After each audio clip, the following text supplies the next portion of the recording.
Om Swastiastu, pemirsa Bali TV dimanapun Anda berada, kembali saya Nyoman Winata, redaktur pelaksana harian Bali Pos yang menjumpai Anda dalam Bali Pos Talk. Kali ini kita akan kembali bicara tentang haluan pembangunan Bali 100 tahun ke depan. Seperti kita ketahui bersama, media cukup ramai memberitakan ini, di mana Bu Megawati Soekarno Putri sebagai Dewan Pembina dari BRIN gitu ya. Dewan Pengarah BRIN. Dewan Pengarah BRIN yang dan juga Presiden kelima RI memiliki kepedulian yang luar biasa terhadap Bali, sehingga meminta agar ada rancangan lah Bali 100 tahun ke depan. Kita akan mewawancarai Rektor ISI Denpasar, Pak Prof. Kun Atnyana.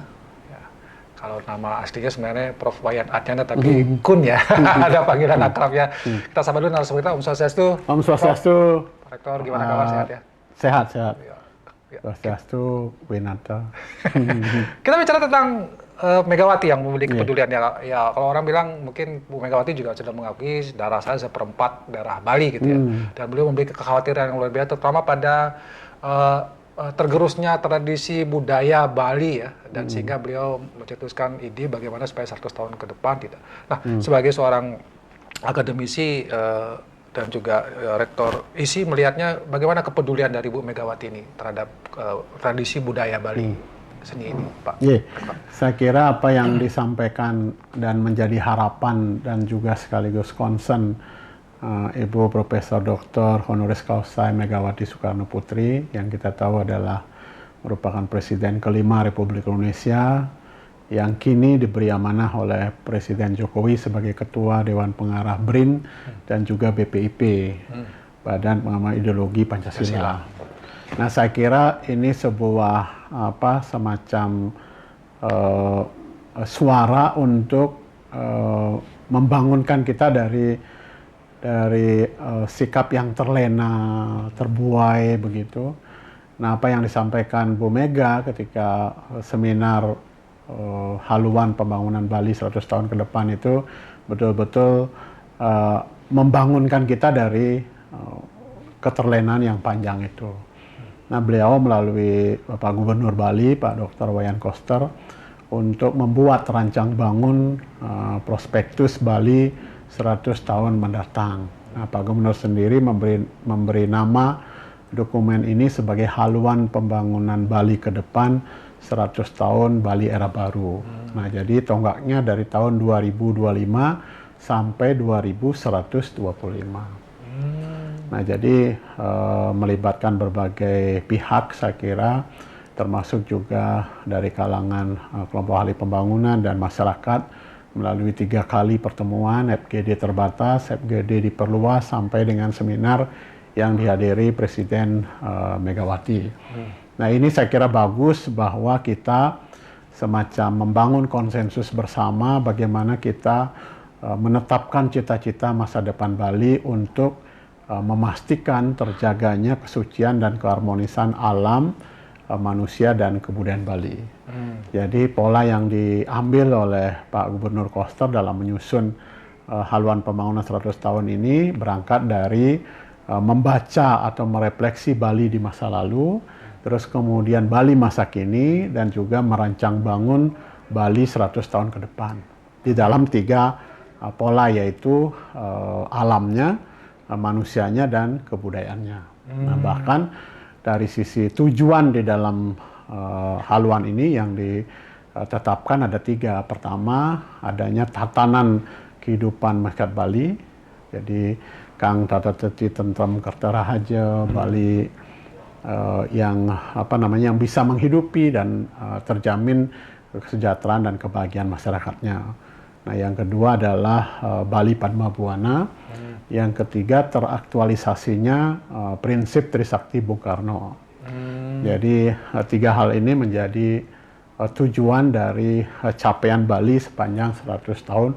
Bahkan tentu banyak kalangan pada saat seminar itu menyampaikan ini tidak akan hanya berumur 100 tahun, tapi sepanjang Bali itu hadir.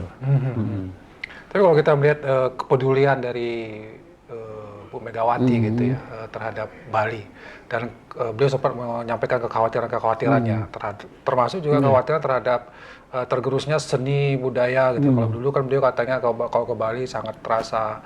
Nah, Pak Rektor melihatnya apakah semacam kekhawatiran ini adalah suatu hal yang benar terjadi atau seperti apa sebenarnya Bu Megawati melihat kalau Pak Rektor? Saya kira kekhawatiran yang sangat beralasan ya. Jadi banyak harus diakui juga banyak terjadi pergeseran atau juga bahkan stagnasi di dalam taruhlah kebudayaan gitu. Banyak ada komersialisasi seni-seni yang bersifat tradisi maupun yang sakral malah. Ada penodaan-penodaan baik dilakukan oleh masyarakat kita sendiri maupun juga oleh masyarakat luar Bali yang datang ke Bali. Nah, saya kira apa yang disampaikan oleh Bu Mega untuk kita memproteksi, menjaga, sekaligus juga memajukan seni budaya, kearifan lokal, dan juga tradisi termasuk adat istiadat kita, itu menjadi saya kira semangat baru, spirit baru, apalagi sudah dikerarkan di dalam dokumen yang akan ditetapkan di dalam peraturan daerah Provinsi Bali. Saya kira ini efektif ya. Oh, jadi nanti akan ada perdanya ya? Akan ada perda tentang haluan pembangunan Bali masa depan 100 tahun Bali era baru. Jadi memang akan ditetapkan, tapi tonggaknya adalah tahun 2025. 2025. Jadi pada masa Gubernur sudah terpilih yang baru berarti ya. Tapi sudah diusung pada sekarang. pasca pilkada November 2024. Ya, kita fokus pada seni budaya. Kan ini termasuk tadi alam, apalagi yang manusia ada dan kebudayaan Bali. Kebudayaan Bali gitu ya. Nah, kalau alam oke lah mungkin kan menjaga kelestariannya. Nah, kalau kebudayaan yang menjadi target utama 100 tahun lagi itu ada indikatornya Pak Rektor apa yang menjadi? Iya, betul. Jadi ketiga entitas ini sebenarnya semacam entitas yang tertaut, yang terhubung satu sama lain, baik alam, manusia, dan kebudayaan Bali. Jadi kebudayaan juga dilahirkan menjadi kreasi yang dinamis sepanjang masa oleh manusia Bali untuk menjaga kelestarian alam.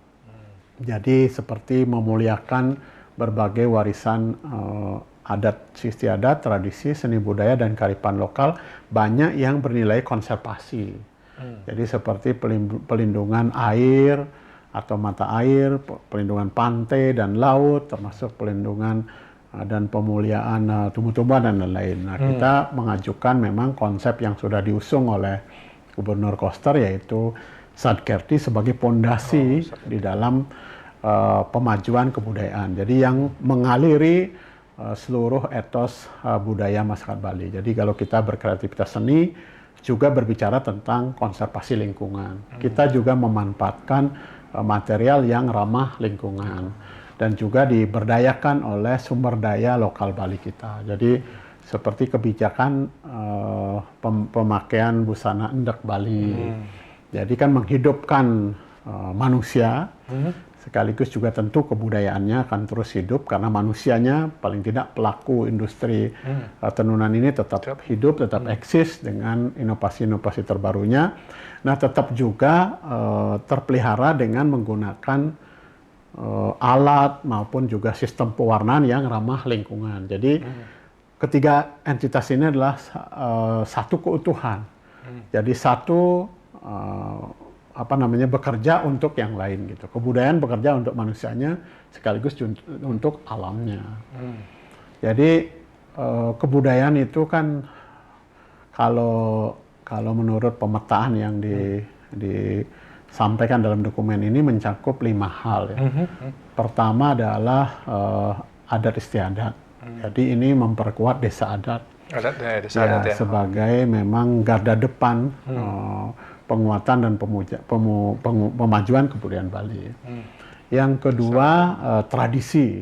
Jadi kita mewarisi berbagai tradisi, termasuk tradisi yang kita bisa masukkan kategori sakral. Berbagai ritus, berbagai tradisi upakara dan upacara. Nah, itu kan harus tetap lestari, dijaga eksistensinya sepanjang masa, bahkan diperkuat di dalam bentang 100 tahun ini.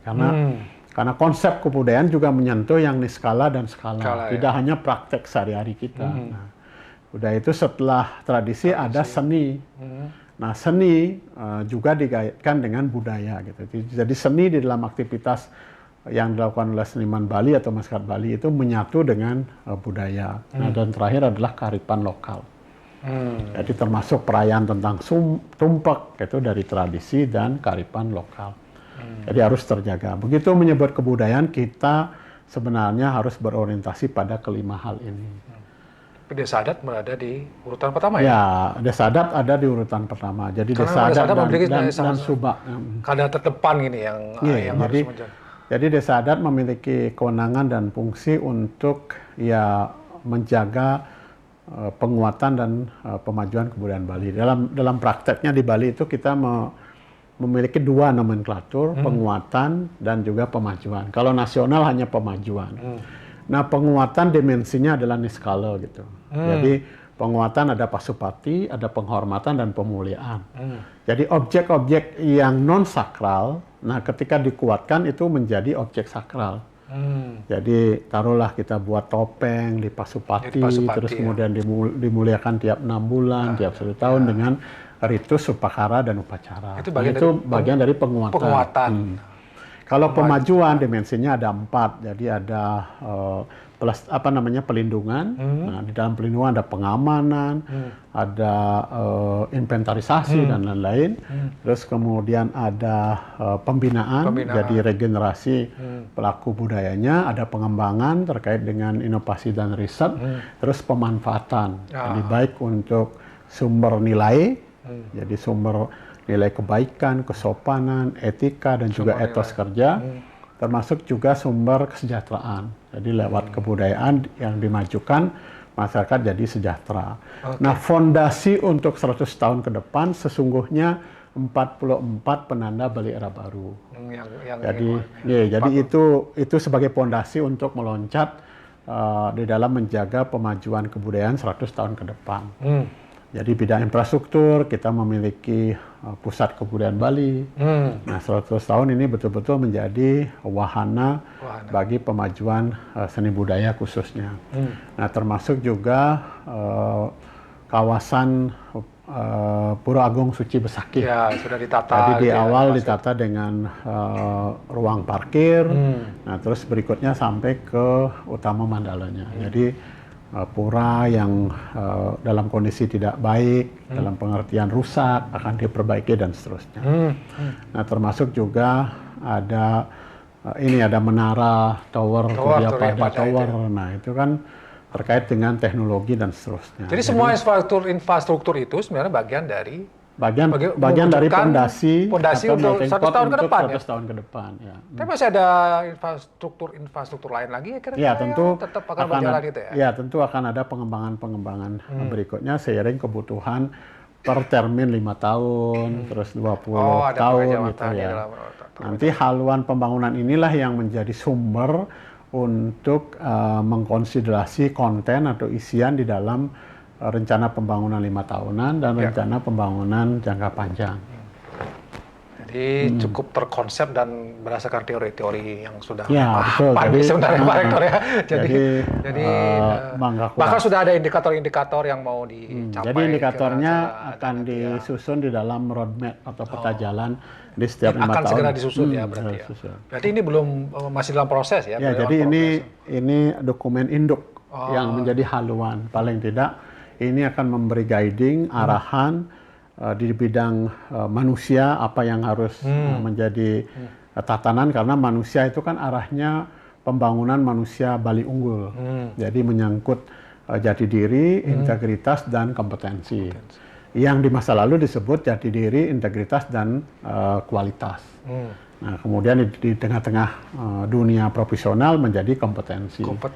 Nah, ini disusun konsepnya, bagaimana yang berjati diri, bagaimana berintegritas, dan juga memiliki kompetensi untuk daya saing. Nah, termasuk di dalam tujuan sebagai Bali Padma Buana, sebagai Bali sebagai pusat peradaban dunia, itu dipilah menjadi 3. Yaitu buana paraga, jadi kita dan juga diri dan kolektif memiliki mentalitas untuk mendunia gitu. Jadi sejak memasuki dunia pendidikan, baik PAUD, dasar, sudah ada niatan kita menjadi manusia Bali yang berkibar, berprestasi di tingkat dunia. Terus ada Buana Desa. Jadi bagaimana Bali ini betul-betul menjadi ruang aktualisasi untuk prestasi-prestasi kelas dunia. Jadi seniman yang hebat kalau tidak akan merasa hebat kalau belum memanggungkan karya-karyanya di Bali, semacam begitu ya. Jadi kita akan betul-betul diproyeksikan menjadi tuan rumah perhelatan budaya-budaya dunia yang berkualitas. Nah, dengan sarana pusat kebudayaan Bali itu. Nah, yang terakhir adalah Buana Cita. Jadi Bali harus menginspirasi dunia. Jadi apapun, termasuk konsep pembangunannya yang mengusung visi Nangun Satkerti Loko Bali, itu menginspirasi bagaimana kita membangun atau menata pembangunan Bali yang berkelanjutan dengan tanpa sampah plastik sekali pakai, terus menggunakan energi terbarukan, terus kemudian menghilangkan energi berbasis fosil dan seterusnya, termasuk kualitas SDM Bali. Jadi itu sudah dirancang dari 3 level pertemuan, disaring ide-idenya dan sudah diredaksional seperti yang sudah dipaparkan pada acara seminar yang dihadiri kalau begitu, Bu Megawati. Ya. Pertanyaan saya yang terakhir ini, kalau begitu Pak Kosta harus 2 periode dong, Pak. Itu ya untuk keberlanjutan gitu artinya maksudnya dalam proses. Mungkin Pak Rektor nggak mau jawab karena ini urusan politik gitu ya. Tapi paling kita punya gambaran berarti ada konsep-konsep yang sudah terstruktur sekali. Kalau selama ini mungkin masyarakat ketika bicara 100 tahun, mau gimana 100 tahun itu. Tapi landasan teorinya, landasan konsep-konsepnya sudah sangat pasti sekali tadi disampaikan oleh Pak Rektor. Jadi ini memang sudah terkonsep gitu ya, tinggal diimplementasikan. Terima kasih Pak Rektor karena waktu 15 menit ternyata. Nah, sedikit closing statement ya, silakan Pak. Sedikit tambahan bahwa memang sudah seyogyanya pemimpin Bali masa depan adalah pemimpin yang tahu rancang bangun tentang haluan pembangunan Bali ke depan. Jadi yang memang betul karena Bali itu dimensinya nih skala-skala. Jadi tidak hanya skala permukaan yang ditata atau yang dinilai dari sisi kuantitatif semata, tapi juga yang berhubungan dengan niskala yang betul-betul dinilai dari sisi kualitas, kedalaman hubungan seorang pemimpin dengan ruang-ruang niskala Bali. Saya kira itu. Baik, terima kasih sekali lagi Pak Rektor. Terima kasih. Mungkin next time kita lebih detail lagi ya. Karena sebenarnya menarik ini kalau kita bisa sampaikan ke publik. Demikian Bali Post Talk ini saya ucapkan terima kasih atas pertanyaannya. Saya tutup dengan Perma Santi. Om Santi. Terima kasih, sampai jumpa. Sampai jumpa.